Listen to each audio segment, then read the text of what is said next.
Dumas road પર રાજહંસ મોન્ટેસા સ્થિત બે રેસ્ટોરન્ટમાં મધ્યરાત્રે ત્રાટકેલા બે નેપાળી તસ્કરોએ દિવસના વકરાને 8,60,000થી વધુની ચોરી કરી નાસી છૂટ્યા હતા.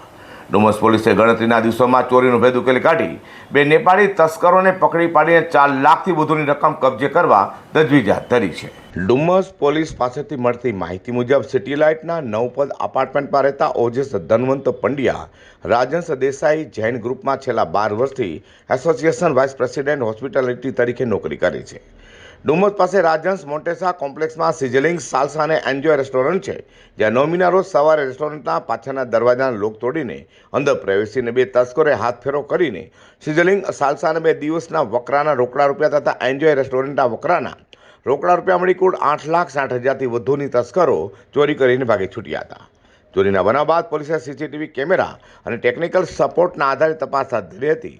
ત્યારે પોલીસે બાતમીના આધારે દીવ ખાતેના પ્રવેગ બીજ રિસોર્ટમાં પોલીસે છાપો મારીને એક ચોર એવા મૂળ નેપાળના ગોંધારાનો અર્જુનના શંભુનાથ યોગીને ઝડપી પાડ્યો હતો, જેની પૂછપરછ કરતા અમદાવાદના ઓઢવમાં રોયલ પેલેસ હોટલમાં કામ કરનારા નેપાળી રાજ ખડકા ખત્રીને પણ પકડી લીધો હતો.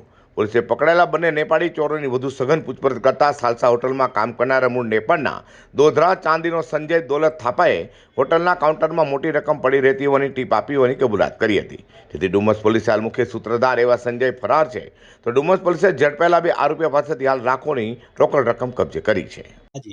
તારીખ 9/12/2024ના રોજ ડુમસ પોલીસ સ્ટેશન વિસ્તારમાં આવેલા મોન્ટેસા બિલ્ડિંગના સાલસા એન્જોય રેસ્ટોરન્ટ અને સાલસા રેસ્ટોરન્ટમાંથી ચોરી થઈ હતી. ટોટલ 8,60,000ની ઘરફોડ ચોરી હતી. ત્યારબાદ આના માટે ડુમસ પોલીસ પીઆઈ શ્રી ભરવાડ અને પીએસઆઈ તિવારી એની સાથે ટોટલ 4 ટીમો અમે લગાવી હતી. 4 ટીમોમાંથી અમને હ્યુમન ઇન્ટેલિજન્સ અને ટેકનિકલ સર્વેલન્સથી આ ઘરફોડની ઘટના અમે ડિટેક્ટ કરેલી છે. તેમાં ટોટલ 3 આરોપીઓ છે, જેમાં મેઇન જે ચોરી કરનાર વ્યક્તિ જે છે રાજ ખડકા ખત્રી, જે ચોરી કરનાર જે વ્યક્તિ છે તેની પણ અટક કરવામાં આવેલી છે. આ ઘટના એવી હતી કે જે સંજય તાપા કરીને ત્યાં આગળ એક નોકરી કરતો હતો, એ વ્યક્તિએ ટીપ આપી હતી કે અહીંયા આગળ શનિ રવિનો આટલો વકરો હોય છે, તો પૈસા લેવા માટે થઈને એણે એના મિત્ર અર્જુનનાથ યોગી એને ટીપ આપી અને એણે એના મિત્ર રાજ ખડકા ખત્રી એને ટીપ આપી. આ રીતે આ ત્રણેય એકબીજાની સાથે મળી અને આ ઘરફોડ કરી છે. આમાં જે અર્જુનનાથ યોગી છે તેને દીવ ઘોઘલા ખાતેથી ડુમસ પોલીસે અટક કરેલી છે અને જે રાજ ખડકા જે મેઇન ચોરી કરનાર વ્યક્તિ છે તેને અમદાવાદ ઓઢવ ખાતેથી અટક કરવામાં આવી છે.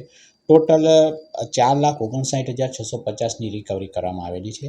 હજુ એક સંજય તાપા છે તે પોલીસની પકડથી બહાર છે, પરંતુ અમને આશા છે કે ટૂંક સમયમાં તેની પણ અટક અમે કરી લઈશું. વધુમાં રાજહંસ ગ્રુપની રેસ્ટોરન્ટમાં હાથફેરો કરીને તસ્કર અર્જુન અને રાજ ખડકા ભાગી છૂટ્યા હતા, જેઓને પોલીસે પકડી પાડ્યા છે.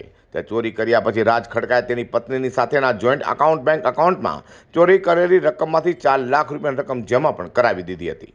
પોલીસે બેંક એકાઉન્ટને ફ્રીઝ કરાવી દઈને વધુ રકમ રિકવર કરવા તજવીજ હાથ ધરી છે. Bureau report G10 news.